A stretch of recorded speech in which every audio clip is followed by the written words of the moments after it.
What is the younger age can we start GcMAF? Now we have start GcMAF on children who are 8 years old. Okay, there was an oncological situation of a child of 8 years old. Experience we did start on one with a lower dose. We can come up with a lower dose too. Okay, now autistic children, apart from GcMAF, okay, I have not started on autistic children of 8 years old, but we did have some other things. But autistic children of 11 or 12 years, we did start with GcMAF with a lower dose. Okay, so please understand, it's not GcMAF alone for the autistic children. We have been treating a lot of autistic children in the Philippines. My wife and my son go on social work, and we sponsor 150 autistic children in the Philippines every year with the Americans. There was a group of Americans, bioregeneratists. They come over, and we all fly to Philippines every year, and we stay in the jungle area to treat, out of the outskirts area. These are very poor people. We sponsor all the 150 GcMAF children because I always believe that there's something you have to give and not just to make. I'm still a businessman in a way as an entrepreneur of a company of more than 1,000 employees, okay? But I sincerely do not want to make any money from children. I do not want to do that. It's because I travel across the world. I've been to India many times. I've been to Africa. I've been to South America many times. So I see a lot of very deplorable condition of children who are born with the children of a lesser God. So I do not want to make money from children. So the prices for the children are exactly the same price with the adult by right. But they pay a much lower price. That means they are being paid below cost. They're charged below cost, or we probably charge them at cost. We don't make money from children. We do not want to do that at all. Okay? So 17, 18 years old autistic children, we have done a lot. Okay? Now, obviously, again, I have to understand, you have seen some miracles here. But again, don't expect the Michael miracle, the CKD patient, every CKD patient is like that. No. Because some are not disciplined, you have to understand. Michael is very disciplined. He listens very closely to us. Okay, but there are also some undisciplined patients. Okay, we have a lot of VVIPs in Malaysia. They are not disciplined. They are diabetic, chronic diabetic patients, high blood pressure, But the moment we treat them tomorrow, they take Musang King and everything. They enjoy and tell me, oh, I'm so happy I can take Musang King. I have a psoriasis patient I treated so well. He's a diabetic with a psoriasis. I just give them the Plex infusion and some other therapy of liver. We treat the liver to take the psoriasis patient. We need the liver too. He worked so well that he went on and continued with his Musang King all the time. So there are people who are undisciplined. Sometimes undisciplined is difficult for us. But we try our best. Our job is to help everyone. Okay? So the youngest age to treat with GcMAF, I would still say is 8 years old with a lower dose. We start with a lower dose. Okay? But anyway, GcMAF from us is from the cholesterol of the milk. It's a cholesterol of the milk. Okay? So can we do ourselves in the clinic to prepare the buffy coat? No, you can't. You can prepare a buffy coat. You can give us a buffy coat, but you cannot prepare the vaccine. Okay? So normally we will ask the doctors. I have a lot of doctors now from Portugal and Spain. They are asking us to prepare for them, and our German lab is closed. European lab, some of them are closed. So we ask them to take the blood and then keep for 4 days and take the buffy coat, and we arrange collection. We have to arrange the collection ourselves because we cannot use anticoagulant. So we don't need the serum actually. We're actually going to extract the buffy coat. But if the doctor or the nurse can extract it, it helps us a lot. And yes, you need this for eczema and psoriasis patient. Apart from that, the psoriasis eczema patient need the plaque soft gel very much. They need the kidney, the liver too. They need that. The liver is the place which metabolizes the hormones too, okay, and the lipids. So these are our experience. A lot of things can be done in your clinic. I would say that. Don't ever think it cannot be done in a clinic. Only the processing part you can't do in a clinic because you need a sterile lab, a pharma lab, a biopharma lab, a GMP biopharma lab. You don't have that. So that one has to be done by us. The rest of the thing, to get the salt, the raw materials, all that, the buffy, all that to us, you can do that. It's not difficult to do that. We arrange a collection, okay? Now, again, some question like a doctor asked me also, I'm using human stem cells, can I use your animal peptide together? The answer is yes. You can even use it on the same day. There's no problem. But you don't mix them, okay? You can use the autologous cells or the allogenic cells, but when you inject, you don't do it on the same part area, okay? If you have to do it on the gluten, it can be two different parts of gluten, or you can leave one day apart. You see, sometimes we also do the autologous cells of a patient together with the stem cells of the patient. We do on a different day, that's all. When the patient come from abroad, they come for a few days, so we can be day 1 and 2 on the autologous, day 3 on the animal cells, or on the peptide, animal peptides. We can do that. Okay, what about the plant cells, stem cells? Okay, we're all done. There's no problem because we have tested all this. Please bear in mind, we tested everything on the animals before we test on the human. That means we did have our own range of safety range of to what doses it is. And what happens if there's an overdose of the peptides? Now, the good part about the peptides is, or the stem cell, is that they can only home when you give the right cells, right? So if you give the wrong cells, what will happen? That means it's like an overdose. Or you give an extra where you don't need, instead of single dose, you give double dose, what will happen? It's fine. It will release from your urine. They are just like vitamin C. They don't stay in your body. They have to be out of the body. If they don't home within the 72 hours, they have no place to go, they are not needed, they will be out of the body over time. How can we achieve immortality? Why do you need mortality? We are all programmed to die. All our organs have a lifespan, number one. And what is the oldest organ to program to age? The lifespan of the oldest organ is your liver, and it's only 70 years old. So you expect the liver to extend and extend until 120 or 150 or 200? Not easy. Although many aging experts have been saying, oh, you will live to 120. We are born to live until 120, but you have to understand, not all organs are 120. Some organs start to age at 30. Like I say, your muscles start to age at 30. When you don't have muscle, you will have other problems coming into, right? Then your bone is getting brittle at 40. So you have to understand, the only way is you program all your organs to live longer, to function longer. Okay, just like Mahathir still have good brain cells. That means he programmed his brain to live longer. Okay, a lot of us after 90, there's a lot of things we cannot remember, but he's still sharp, he can answer questions. The good part about you is you have to remember, if your brain needs a lot of time to absorb, or you keep forgetting things, means you're already aging. If you're walking very slowly and doing things very slowly and answering reflexes very slowly, or you read a book and you cannot grasp the book very fast, you are aging. Okay, you can't have mortality. You know why? Because every cells have a certain lifespan. You have you have telomeres. Your telomeres will shorten over time. Okay, so everything will get shortened, everything will shrink. Most of the organs will shrink. All the cells' quality will deteriorate. And what happens when the cell continue to stay on and don't die? The senescent cells or the aging cells, if they were to turn immortal, that means they are cancer cells. The senescent cells, remember in the earlier chart, if you look at the older age, they have more senescent cells and more cancer cells. We have to eradicate the senescent cells from your body. If you don't eradicate the senescent cells from your body, you will have more cancer cells. You have more cancer cells, you have more higher risk of cancer, and you will die with cancer or a different various organ. So we are not born to live forever. We are always born to die. Just like COVID today. But before COVID, 100 years ago, you have another pandemic, which have more people dying than now. Okay? The world is working in such a way, everything must go up and come down. And come down must go up, just like the stock market. Okay? So I always look at life this way. This could be a natural way to eradicate to a certain extent overpopulation too.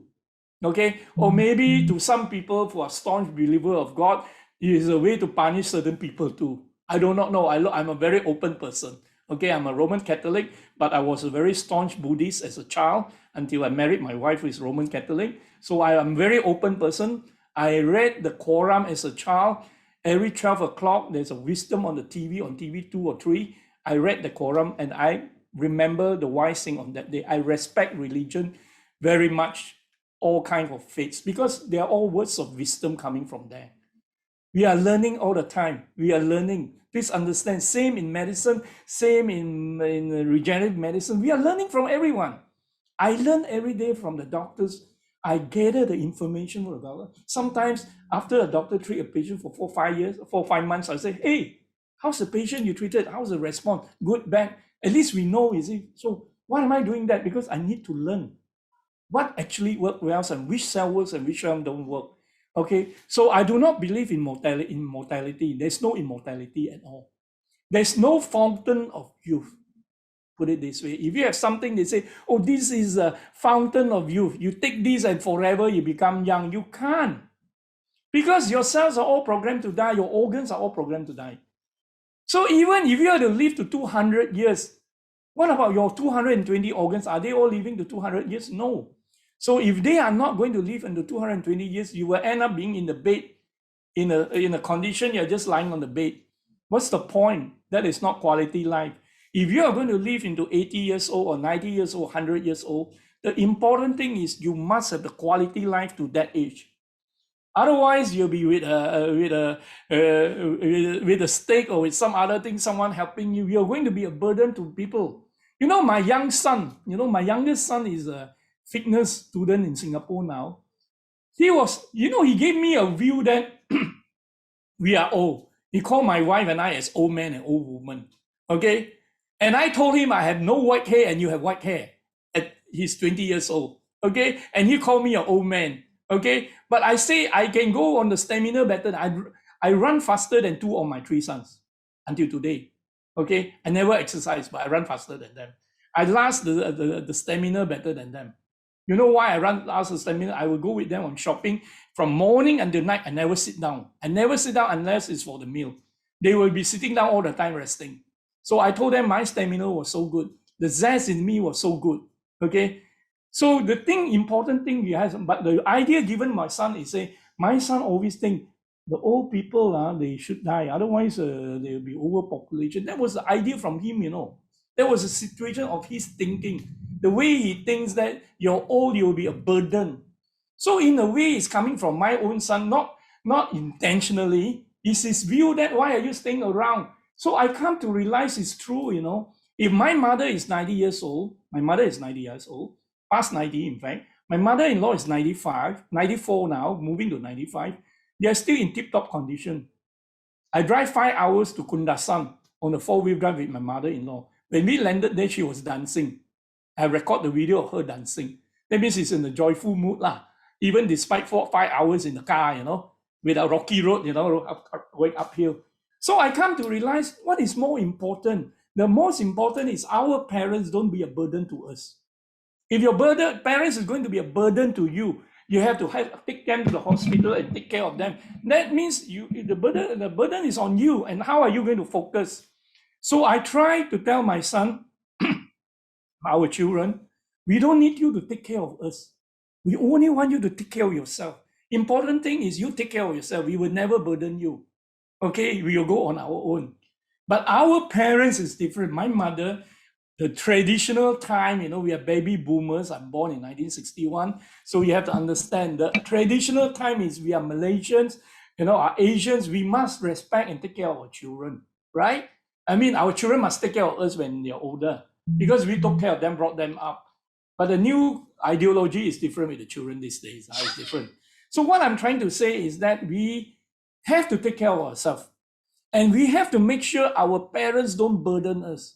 My mom never burdened us. My mom at 90 is on a bit of high heels of 1 inch, 1.5 inch, and she's on lipstick all the time.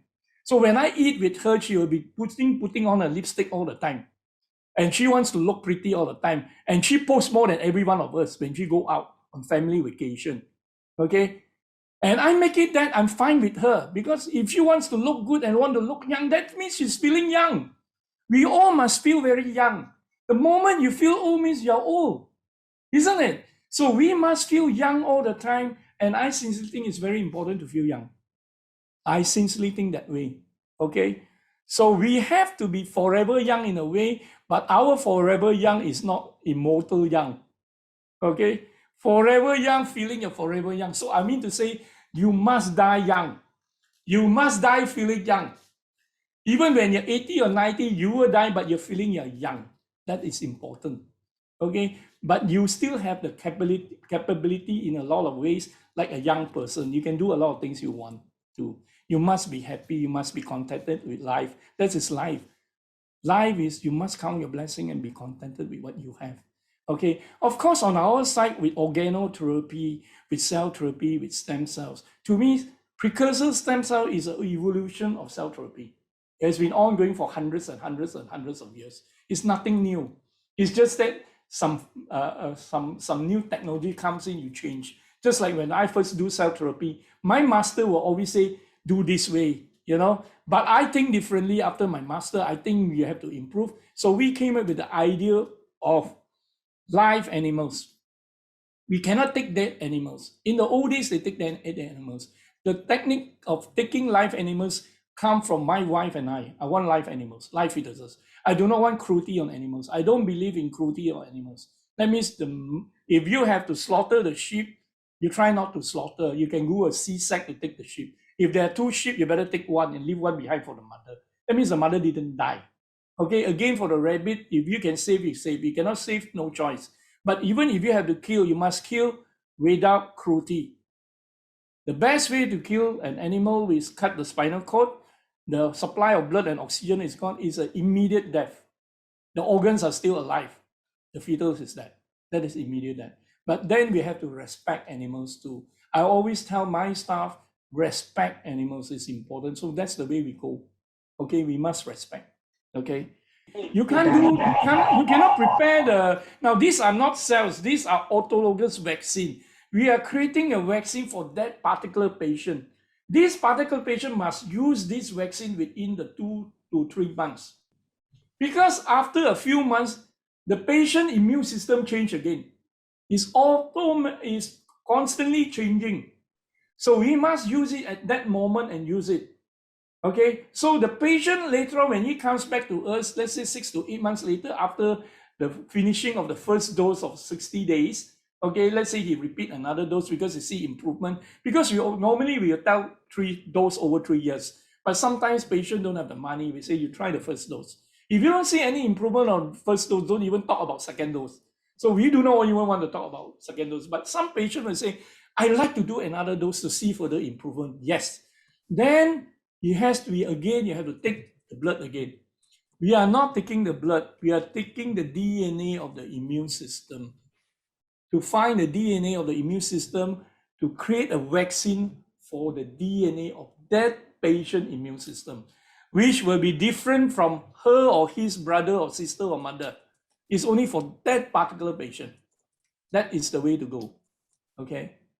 Now, how would you treat a late-stage Alzheimer's patient, and how much would it cost? Okay. Now, Alzheimer's patient on the last stage, we also have to look at the condition, how late is the stage. Okay. As long as something can be improved, it's good.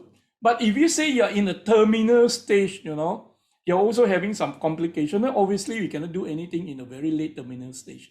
Okay, anything in terminal acute stage, we cannot do anything. Okay, In terms of costing, I can tell you that Malaysians are very blessed because we never increased the exchange rate in Malaysia. We still based on 3. You know, it's not 1.4 point something, it was based on 3. So Malaysians are very blessed because we never increased the price of the treatments of even for the products for Malaysian. Okay, because I sincerely think as a proud Malaysian who spend a lot of times in Europe, I think it's high time for us to feel proud that we have to love our country and contribute to the country. I think it's important. You know, I love very much. I'm proud to be an Asian. Every lecture in USA or in Germany or in Switzerland or every parts of the world, I will always say I am a proud Malaysian. I am an Asian Chinese, okay, origin, but I'm a proud Malaysian. That is important. We have to be proud of what we do and our country, because there's no better place than your own country. So I have a lot of friends or doctors, you know, who say, Mike, tell me, you've been to 65 countries. Where's the best place to migrate? I say, there's no better place. The best place is your own homeland. I always say your homeland is the best place because everyone is there. You're brought up that way. Okay, there's no other better place because you become a second and third class citizen the moment you leave your country. Okay, so everything is better at your own place.